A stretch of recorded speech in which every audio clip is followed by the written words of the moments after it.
ग्रामी सैयद का मर्तबा बड़ा बुलंद होता है, सैयद की शान बड़ी बुलंद। बात हजरात, एक बादशाह था, उस बादशाह ने सादाते किराम के लिए 2.5 रुपया दीनार, 2.5 दीनार जो है वो सैयदों के लिए मुकर्रर कर रखे थे कि मैं ये सैयदों को दूंगा, सादाते किराम को देता था। एक वजीर ने कहा कि ये बादशाह बिला वजह पैसे खर्च करता है, सैयदों को दे देता है, और उनसे देखा है कि कोई शराब पीता है, कोई कुछ करता है माज़अल्लाह। वजीर ने ये बात कह दी। एक सैयद साहब थे, उनको लाया गया। बादशाह ने जब देखा तो देख करके गुस्से में आ गया और उसने एक कोड़ा सैयद साहब की पीठ पे मारा, और मारने के बाद जोर की ज़रब थी, उसका निशान सैयद साहब की पीठ पे पड़ गया। सैयद साहब का नशा उतरा और सैयद साहब ने कहा, कैसा बादशाह है, 2.5 दीनार देता है और 250 दीनार की मार मारता है, लानत है तुझ पर और तेरे पैसे पर। ये बादशाह की तरफ पैसे फेंके और चले गए। हजरात, अब जरा सोचो, जब रात को बादशाह सोया, सैयदों से मोहब्बत करता था, आले रसूल से मोहब्बत करता था, नबी के खानदान से मोहब्बत थी, नबी के घराने से मोहब्बत थी। नबी ख्वाब में तशरीफ लाए, लेकिन चेहरा अनवर उसकी तरफ नहीं किया, नबी ने चेहरा फेर लिया, नबी ने अपना चेहरा फेर लिया। वो कहता है, हुजूर आप चेहरा फेर लेंगे तो हम कहाँ जाएंगे? या रसूल अल्लाह, आप चेहरा अनवर हमारी तरफ कीजिए। नबी ने फरमाया नहीं। अर्ज करता है बादशाह, हुजूर मुझसे गलती क्या हो गई, हुजूर आपने चेहरा अनवर मुझसे क्यों फेरा? नबी ने फरमाया, मेरा शहजादा तेरे पास आया था, तूने उसकी पीठ पे जो कोड़ा मारा है, मेरा कुर्ता उठा, जब नबी की कमीज मुबारक उठाई गई तो कोड़े का निशान नबी की पुश्ते मुबारक पे। नबी ने फरमाया, मेरा शहजादा आया था। कहा, हुजूर मैंने ऐसा सुना था। नबी ने फरमाया, तू कौन होता है हिसाब लेने वाला? हिसाब लेने वाला मेरा रब है, मेरा रब उससे हिसाब लेगा।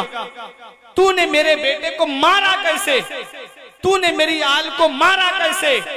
बादशाह हाथ जोड़ के कहता है, या रसूल अल्लाह आप मुझे माफ फरमा दीजिए, ये सादाते किराम हैं, प्यारे मुसलमानों, इनकी शान में गुस्ताखी मदीने वाले मुस्तफा को नाराज करने का सबब है, नबी को नाराज करने का जरिया है।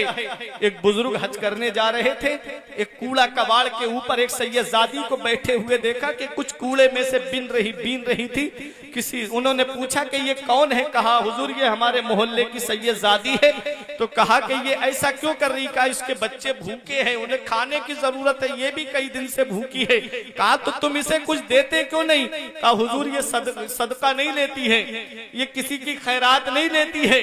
तो वो बुजुर्ग चले गए हज करने के लिए, काबा शरीफ का तवाफ किया, मदीना मुनव्वरा आए, और जब नबी के रोजे पे पहुंचे, जब शाम को सोए तो नबी ख्वाब में तशरीफ लाए। इरशाद फरमाया नबी ने कि तुमने मेरी बेटी को देखा था, तुमने ये जो यहाँ पैसे लगाए हैं, इन पैसों को मेरी बेटी को क्यों नहीं दिया?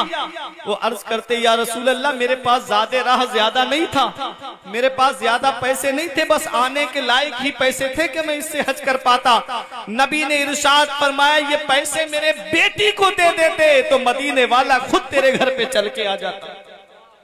ये सैयदों का अदब है, ये सैयदों की मोहब्बत है। लेकिन आज कौम सिर्फ जुबानी दावा करती है, लेकिन सच्ची सैयदों से मोहब्बत नहीं करती। अभी अपने हाथ को पीर के हाथ में देंगे और कहेंगे कि हाँ गुनाहों से बचता रहूंगा, झूठ से बचता रहूंगा। सैयद से, आले रसूल से वादा किया और घर जाकर के उसी वादे को तोड़ देते। गीबत से बचता रहूंगा, वही कौम है कि चौराहे पे खड़े होकर के आलिमों की और हाफिजों की बुराई करती नजर आती है। क्या यही सादाते किराम से सच्ची मोहब्बत है? क्या यही सैयदों से सच्ची मोहब्बत है? अगर देखना है, सच्ची मोहब्बत वही है कि आशिक को माशूक की हर अदा से प्यार होता है।